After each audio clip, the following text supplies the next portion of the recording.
आप कहते हैं ना प्रत्यक्षम की प्रमाण, आप हेडलाइन देखिए आज प्रधानमंत्री ने जो कहा है और जो मेरी क्लास है वो जाकर उसको उठाइए और देखिए और आपको पता चलेगा कि डिस्कशन का लेवल ओजांग आईएएस में कितना ऊंचा होता है, कितना आगे का होता है। ओजांग सर पहले पढ़ाते हैं, बाद में छपता है अखबारों में। देखिए ये वीडियो। 1947 में धर्म के आधार पर एक देश विभाजित हुआ जिसका नाम था पाकिस्तान। वो भारत से अलग हो गया कि धर्म के नाम पर हम अलग हो जाते हैं। चलिए भाई, आप अलग हो गए, समय के साथ आगे भी बढ़ते रहे। लेकिन जब इस पाकिस्तान, बड़े ध्यान से समझना, किसी समाज की तुम्हें बहुत सी चीजें पता चलेंगी। जब ये पाकिस्तान और इधर भारत, ये दोनों अपनी अपनी यात्रा पर निकल पड़े। पाकिस्तान जिसका पूरा वजूद ही भारत के खिलाफ था, किसी तरीके से भारत को छिन्न भिन्न करना, युद्ध लड़े उसने, सभी युद्धों में उसको मुंह की खानी पड़ी। जब डायरेक्टली 1971 की वॉर में बुरी तरीके से हार गया तो फिर उसने प्रॉक्सी वॉर शुरू कर दिया कि आतंकवाद का सहारा लिया, अतिवाद का सहारा लिया, भारत के खिलाफ ड्रग्स, जाली नोट, इन सब का उसने सहारा लेना शुरू किया। अब हम जरा दोनों की बात करते हैं, ठीक है। भारत और पाकिस्तान, भारत बना नहीं था, वो अलग हुआ था हमसे पाकिस्तान। तो कोई कहता भारत पाकिस्तान एक ही दिन बने थे, तुम्हारी ऐसी की तैसी। अभी मैं तुम्हें ये चीज बताने जा रहा हूं कि भारत तो अविरल रहा है, वो सनातन है, वो प्राचीन है, वो एक अक्षुण्ण सभ्यता है। अब जरा पाकिस्तान के बारे में बात करते हैं। पाकिस्तान में कभी भी कोई भी लोकतांत्रिक सरकार 5 साल तक टिकी ही नहीं। हमेशा सेना ने, आईएसआई ने और तमाम लोगों ने जो है, तानाशाहों ने इस पर अपना कब्जा करके रखा। बड़े ध्यान से सुनिए। अब हुआ क्या कि धीरे धीरे समय बीतता गया और इतिहास के कालखंड में जो 45-75 साल हुए, ठीक है, एक कालखंड बीता, पाकिस्तान के सामने एक बड़ी चुनौती आ गई। अब इस बात को समझना और जानना, पाकिस्तान के सामने चुनौती आ गई कि उसने, चूंकि ये एक इस्लाम के नाम पर बना हुआ राष्ट्र था, इसने प्योरली रिलीजन के नाम पे अपने आप को बनाया। लेकिन इस्लाम का उदय होता है अरब में।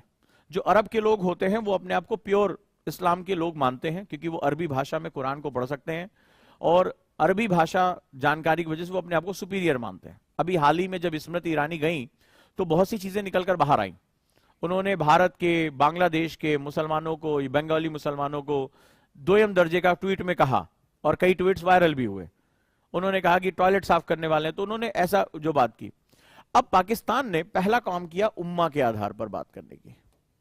उम्मा यानी मुस्लिम ब्रदरहुड, ठीक है। अभी आपने देखा जब राम मंदिर बना तो तमाम जो मुस्लिम देश है उनका एक संगठन है, ठीक है, उन्होंने इस बात को लेकर चिंता जाहिर की। इसमें तुर्की उनको जो है खलीफा बनता है, वो जो है आगे जाता है, तुर्की है।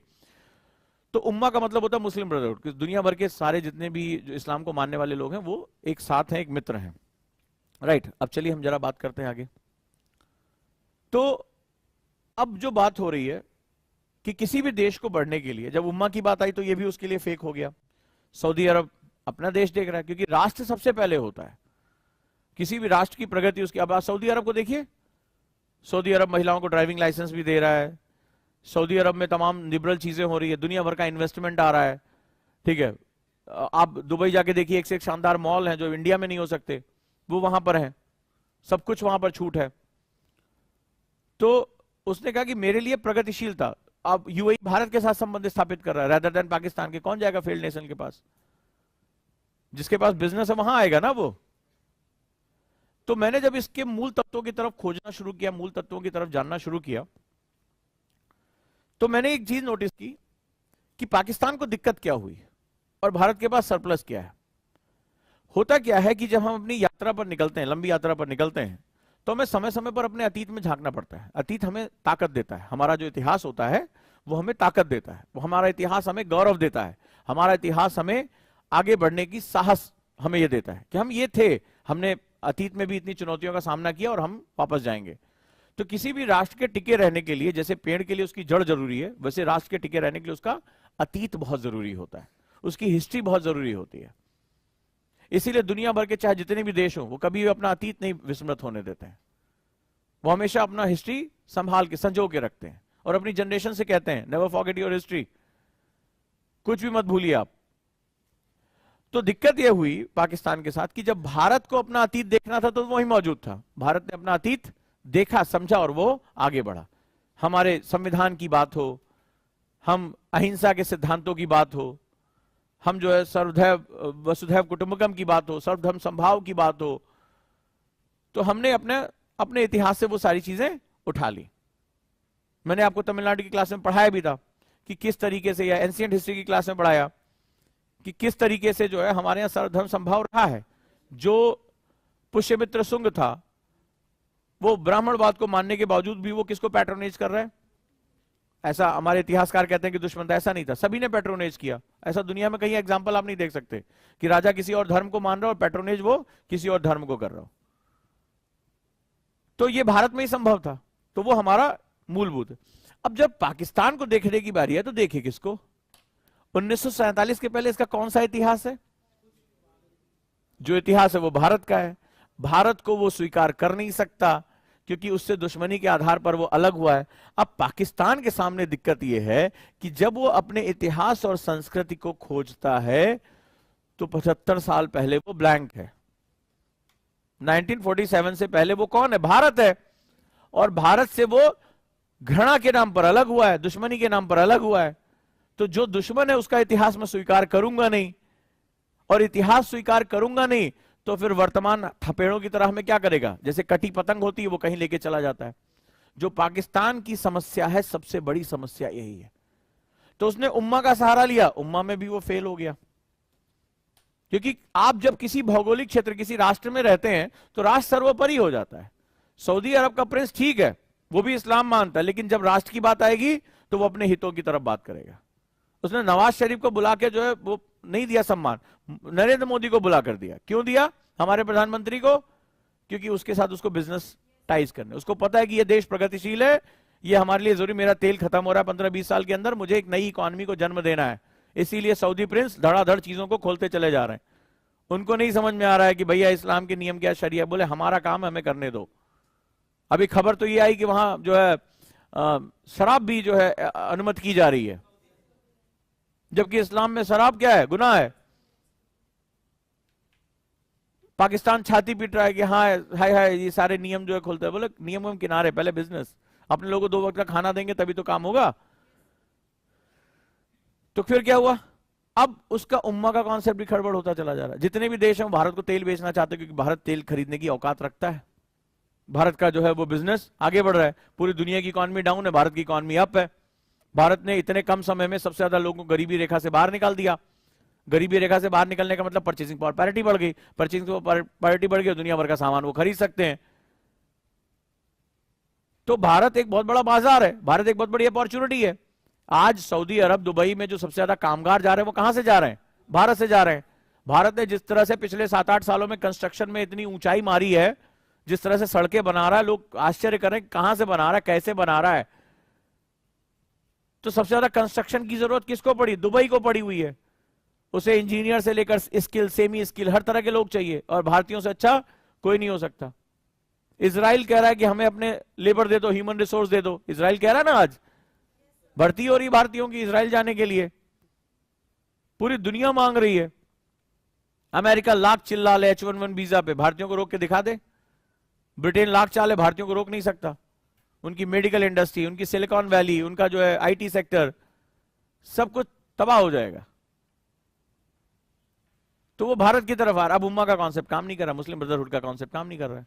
सभी ने कह दिया ये तो फेल्ड नेशन है, ये तो खाली आतंकवाद इधर उधर फैलाता है। अब क्या हुआ? अब क्या हुआ? अब मुझे आगे बढ़ने के लिए अपना इतिहास ढूंढना पड़ेगा। अब पाकिस्तान अपना इतिहास ढूंढ रहा है, कहां ढूंढे?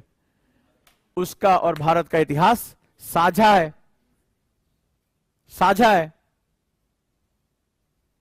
और जब साझा इतिहास की बात आ रही है तो जिससे उसने इतनी घृणा की है, जिसका उसका पूरे सारी एजेंसी उसकी घृणा के खिलाफ, उस घृणा के साथ खड़ी है, अब उसको स्वीकार करे कैसे? तो जब किसी राष्ट्र का इतिहास नहीं होता है तो वो परेशान हो जाता है। इतिहास तुम्हें संबल देता है, इतिहास से संस्कृति ड्राइव होती है और वो तुम्हें ताकत देती है। समझ में आया? ये गए, इन्होंने बाबर का लीनिएज निकाला, मंगोल, अफगानिस्तानी, उनका भगेस, हम ओरिजिनल पठान है, तुम निकलो यहां से। हो गई लड़ाई, हो गई लड़ाई। तो फिर इन्होंने अफगानियों को निकाल दिया। अगर धर्म के आधार पर ही चीजें होनी थी तो पहली बात, पूर्वी पाकिस्तान बांग्लादेश बनता ही नहीं। एक पश्चिमी पाकिस्तान था, एक पूर्वी पाकिस्तान था। तो इसीलिए बहुत जरूरी है कि रिलीजन को कभी भी इतनी ऊपर, राष्ट्र के ऊपर नहीं ले जा सकते। ये राष्ट्र है जो सब कुछ करता है। भाई दोनों भारत से अलग हुए, पूर्वी पाकिस्तान पश्चिम पाकिस्तान, धर्म के आधार पर हुए, तो फिर इन्होंने उर्दू के नाम पर जीनोसाइड क्यों शुरू किया बंगालियों का, और फिर वो बांग्लादेश क्यों बना? और अगर केवल इस्लाम के साथ बातचीत थी तो अफगानिस्तान इनके साथ, तालिबान के साथ गले लग जाना चाहिए था। तालिबानी पटक पटक के बॉर्डर पे मार रहे हैं। फिर पता चला मामला सिया सुन्नी का पहुंच गया, ईरान के साथ भी लड़ाई हो गई कि नहीं हो गई? इधर बलोचों पे साथ हो गई, उधर जो है पख्तूनों के साथ हो गई, पठानों के साथ हो गई। कहां नहीं लड़ रहे हैं ये? कहां नहीं लड़ रहे हैं? जीनोसाइड किया था। जीनोसाइड मतलब मास मर्डर, लोगों को मारा था। तब भारत को बचाने के लिए उतरना पड़ा था, अपने लोगों को मार दिया था। आप कभी 1971 के पहले की स्थिति पढ़िए बांग्लादेश में क्या थी। तो जनाब ये वो राष्ट्र है जो अपना इतिहास खोज रहा है, और वो जानता है कि उसका और भारत का इतिहास कभी अलग नहीं हो सकता। लेकिन वो नफरत की इतनी गहरी खाई खोद चुका है कि वो उसको अपना इतिहास स्वीकार कर ही नहीं सकता। और जैसे जैसे भारत की चेतना वापस लौटेगी, जो लौट रही है, भले चाहे किसी को बुरा लगे अच्छा लगे, लेकिन जो भारत की चेतना है, जो भारत का एक पारंपरिक सद्भाव है, जो हम ग्लोबलाइजेशन से पहले वसुधैव कुटुंबकम हमने दुनिया को बताया, सर्वधर्म संभाव, हम नहीं कह रहे हम कभी धर्म के आधार पर भेदभाव करते ही नहीं है, बट हमें हमारी चीज करने दो। कितने समय पहले ये बात लिखी गई थी, सर्वधर्म संभाव। जिस देश में यह कहा गया हो तमसो मा ज्योतिर्गमया, यानी जिस देश का मूल तत्व है कि मुझे अंधकार से प्रकाश की तरफ लेकर जाओ, जिसकी वंदना में ही शिक्षा हो, जिसका नाम स्वयं भारत हो, बाधन रधन त, संसार को दूर दूर तक ज्ञान का प्रकाश देने वाले लोग। और भारत का एक और मतलब होता है भ धन रत, अर्थात रत यानी लगे रहना, भ मतलब शिक्षा, कि वह क्षेत्र जहां के लोग शिक्षा में लगे रहते हैं वह भारत है। जहां के लोग शिक्षा के लिए अपना जीवन समर्पित कर देते हैं, वह क्षेत्र जो ज्ञान के लिए है, वह क्षेत्र भारत है। इसीलिए हम विश्व गुरु कहे गए। तो भारत के सामने जब ये लहरें आईं, तो भारत का लंगर उसके इतिहास में गहरा था, हमारी चेतना में था। भले चाहे ग्लोबलाइजेशन 1991 के बाद ये जो एंग्लो सेगमेंट, ये वेस्टर्न सेगमेंट, कि one who is western that is modern, या हमारे प्रथम प्रधानमंत्री की वो जो कहानी थी कि मैं भारत को पश्चिम के चश्मे से देखना पसंद करता हूं, धीरे धीरे वो धूमिल होने लगा। तो हमारे चेतना में वो था। और हमारा इतिहास कोई 100-200 साल का इतिहास नहीं है, हजारों सालों का एक, जिसे कहते हैं ना, अनवरत इतिहास है। तो हमारी 500 साल पुरानी चेतना भी वहां है। तो चेतना जो होती है, वो जो याददाश्त होता है, जो जीन टू जीन, पीढ़ी टू पीढ़ी आगे चलता है, वो हमारे पास रहा। तो जब हम किसी भी रूप में आते हैं, जब हम देखते हैं कि भारत वो भूमि रही है जहां पर पारसी भी आए, जहां पर इस्लाम को मानने वाले भी आए, जहां पर अलग धर्मों के लोग, रोमन भी आए, और हमने सबको स्वीकार किया।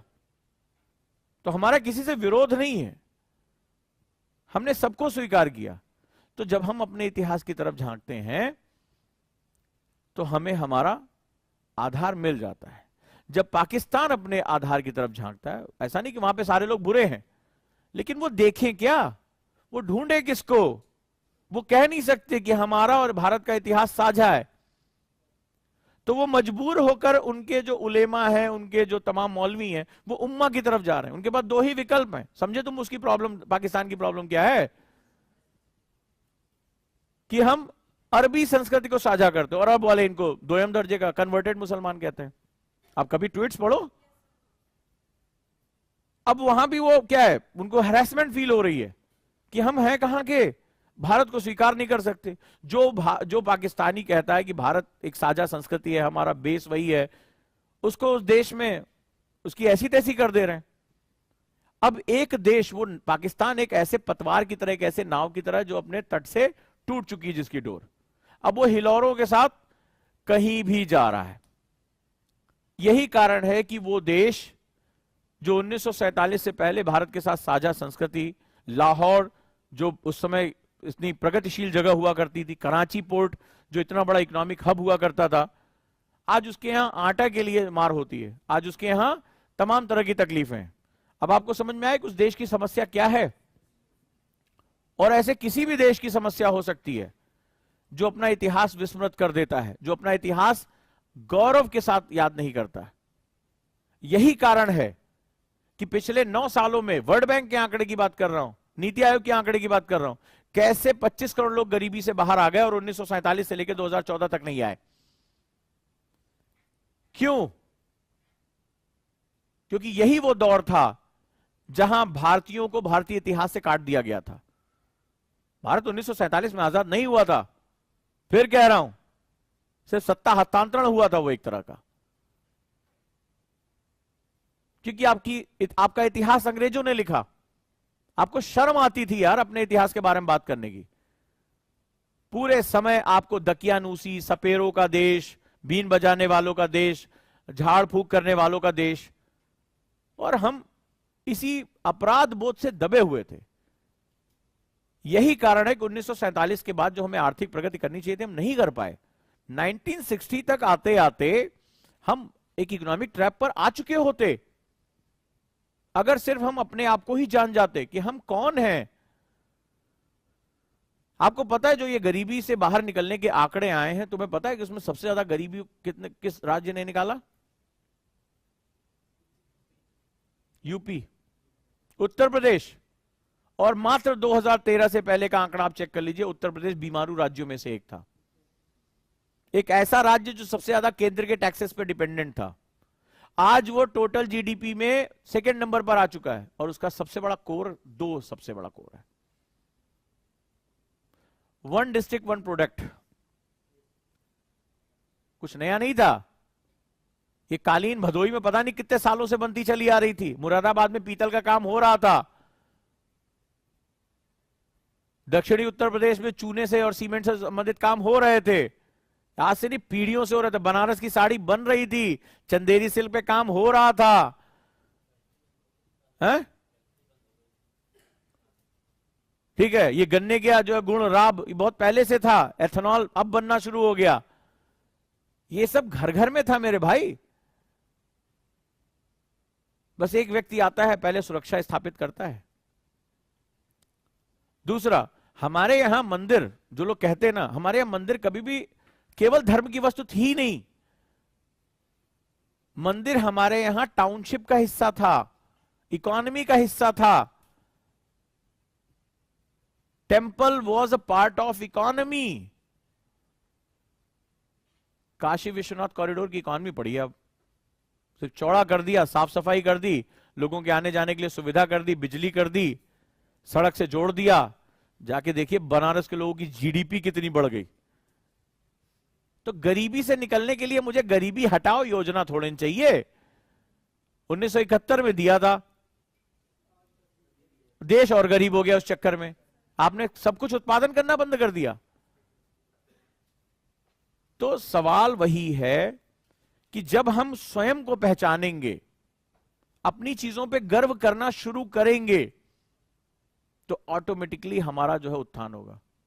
आपको पता है ये मंदिर प्रभु श्री राम का बनाया, 85,000 करोड़ रुपए इंफ्रास्ट्रक्चर में इन्फ्यूज किए गए। 85,000 करोड़। जनाब, आजादी के आज तक कोई अयोध्या गया नहीं हमारा कोई प्रधानमंत्री। आप कभी, मैं उस क्षेत्र सामने से बस निकलती, सामने से जो है गाड़ी जाती थी हमारी, अयोध्या आके निकल गई पता भी नहीं चलता था। कुछ खंडहरनुमा, कुछ पुराना पुराना सा दिखता था, एक कस्बे, धूल उड़ रही है, गंदगी है, सड़क किनारे टूटा हुआ है। 85,000 करोड़ रुपए इंफ्रास्ट्रक्चर में जो है इन्फ्यूज हुए। आपको पता चल रहा पिछले 1.5 हफ्ते में क्या हो गया 22 तारीख से अब तक? आज ये बात है कि 85,000 करोड़ रुपए मात्र 3 साल के अंदर रिटर्न आ जाएंगे। मात्र 3 साल के अंदर 4 करोड़ रुपए से तो ऊपर का दान आ चुका है सिर्फ 3 दिन के अंदर। और सबसे बड़ा बात, रिवर्स माइग्रेशन शुरू हो गया। जो उन जगहों के यूथ जो मुंबई में, दिल्ली में, फुटपाथ के किनारे रहने के लिए, खोली और ये सब में चाल में रहने के लिए मजबूर थे, वहां पे गवर्नमेंट ने होम स्टे का, वहां पे होटल्स ही नहीं है अब इतने लोग आए पड़े, भीड़ एकदम उमाड़, एकदम एकदम लहर दौड़ रही है। मेरे पिताजी कल मुझसे बोल रहे थे, यार मैं सोच रहा हूं अप्रैल में जा पाऊंगा, हिम्मत नहीं पड़ी, बगल में हम लोग रहते हैं, बोले हिम्मत नहीं पड़ रही, इतनी भीड़ है, मैं अप्रैल में मेरा नंबर आएगा, बोले मैं अप्रैल में जाऊंगा। ये मुझसे वो कह रहे हैं फोन पे। तो लोगों ने होम स्टे शुरू कर दिए। अब भैया मेरा घर था, कुछ नहीं था, लोग दिल्ली मुंबई छोड़ छोड़कर वापस अयोध्या आ रहे हैं कि भाई वहां सड़क किनारे धक्के खा रहा हूं, लिविंग स्टैंडर्ड इतना खराब है, तत्काल पहुंचो, और अपने घरों में लोग रख रहे हैं, खाना खिला रहे हैं, पैसे कमा रहे हैं। अरे यही तो वाणिज्यवाद है, और है क्या? कोई होटल नहीं, कोई ताज ग्रुप नहीं, कोई जो है मैरियट नहीं, कुछ नहीं, हर आदमी, और अतिथि देवो भव, ये इस देश का सिद्धांत है मेरे भाई। ये कोई वेस्टर्न थोड़े देके गया, ना मैकाले देकर गया, ना मैक्स मुलर देकर गया। अतिथि देवो भव हमारा प्राचीन समय से जो है सिद्धांत रहा, यानी हमारा जो अतिथि है, गेस्ट है, वो हमारे लिए देवता तुल्य है। तो देवता की पूजा आराधना की जाती है ना, तो हम प्राचीन समय में हमारे नियम था कि हमारे घर में खाने को ना हो, लेकिन अगर हमारे अतिथि कोई आ गया तो हम पहले उसका पेट भरेंगे। बस वही सिद्धांत तो जिंदा करना, और करना क्या है। साफ सफाई होने लगी, लोगों को पैसा मिल रहा है। कहां किसी ने कहा कि मुझे तुम होटल दो, सरकार से बोला ना बस खाली लाइसेंस चाहिए, जल्दी दे दो मेरे को। तीर्थयात्री ये भरे पड़े हैं, दुनिया भर के होटल कंपनी कह रही भाई साहब हम आज भी रात दिन भी काम करेंगे तो 2 साल बाद बना पाएंगे। मैं आंकड़े पढ़ रहा था कि आज से 5 साल पहले वहां कोई खोजो होटल तो एक भी होटल नहीं था। आज ये हालत हो गई है, खुद जो है ओयो के मालिक ने कहा कि 47% से ऊपर की जंप है खाली डिमांड में अयोध्या में। हमें मुंह मांगे दाम पे होटल चाहिए, मुंह मांगे दाम पर चाहिए। लोग पैसा नहीं पूछ रहे, बोले हमें खाली रूम दे दीजिए, नहीं है। और तीर्थयात्री ऐसे है कि इस ठंड में बाहर सड़क पर दर्शन करने, ये आस्था का उमाड़ है। गलत सही की बात नहीं है, बात है कि ये इकॉनमी जाएगी किसके पास। तुम भले चाहे कितने बड़े लोगों के हितैषी हो, कुछ लोग, कुछ सरकारी बाबू, कुछ राजनेता ये पैसा रखने के अधिकारी हैं। भाई मेरा घर है, मैंने आज आपको सोने की जगह दे दी, 2 वक्त का साफ शुद्ध खाना दे दिया आपके सामने बनाकर, आपने उसके बदले मुझे 1500 रुपए दे दिए, हो गया मेरी इकॉनमी यार।